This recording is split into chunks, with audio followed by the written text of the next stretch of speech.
ভস্য বুধবারের পরবর্তী শনিবার প্রথম পাঠ প্রবক্তা ঈশাইয়ার গ্রন্থ ৫৮ অধ্যায় পদ সংখ্যা ৯ থেকে ১৪। যদি নিজের খাবার ক্ষুধার্তকে খেতে দাও তুমি, তাহলে তোমার জীবনে আলো অন্ধকারে জেগে উঠবে।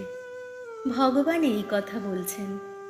অন্যের ওপর চাপানো জোয়ালটা তুমি যদি দূরে ফেলে দাও, যদি বন্ধ করো আঙুলের শাসানি আর কথার শয়তানি, যদি নিজের খাবার ক্ষুধার্তকে খেতে দাও তুমি, দুস্থ মানুষের অভাব অনটন যদি মিটিয়েই দাও, তাহলে তোমার জীবনে অন্ধকারে জেগে উঠবে আলো।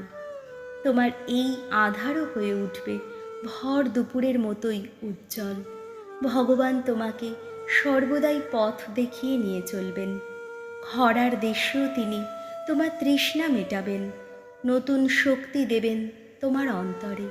তুমি তখন হয়ে উঠবে সজল উদ্যানেরই মতো, এমন একটি উৎসেরই মতো যার জলধারা ফুরোয় না কক্ষনো।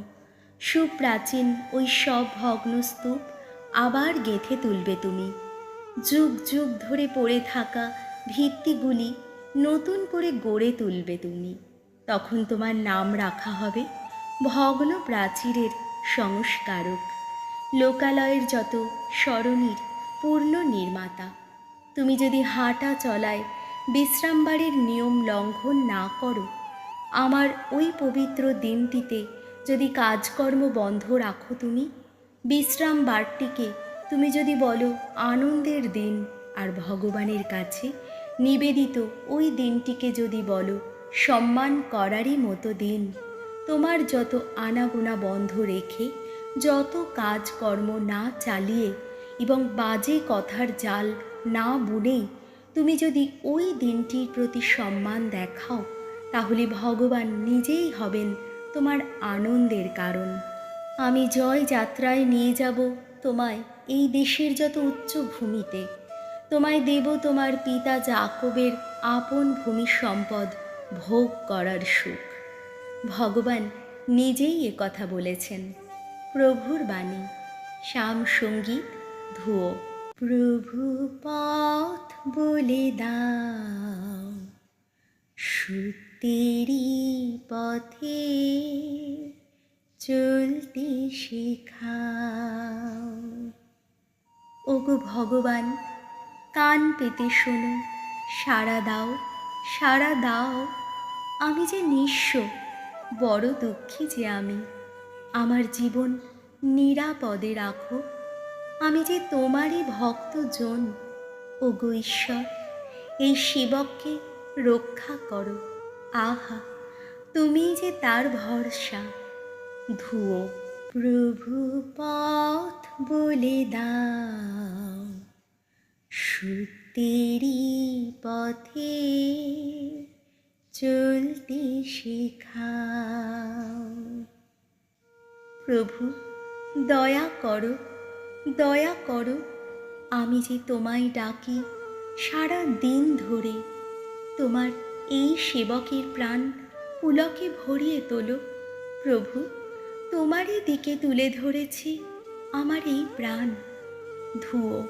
প্রভু পথ বলে দাও, সত্যেরই পথে চলতে শেখাও।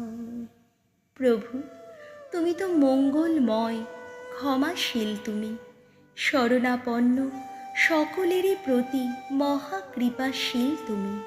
শোনো ভগবান, আমার এই প্রার্থনা, আমার এই মিনতির ডাক শোনো তুমি।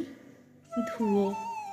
প্রভু পথ বলে দাও, সত্যেরই পথে চলতে শেখাও।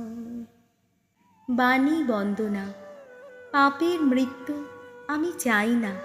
আমি চাই যেন বেঁচে থাকে পাপী, ভুল পথে আর যায় না। লুক রচিত মঙ্গল সমাচার ৫ অধ্যায় পদ সংখ্যা ২৭ থেকে ৩২।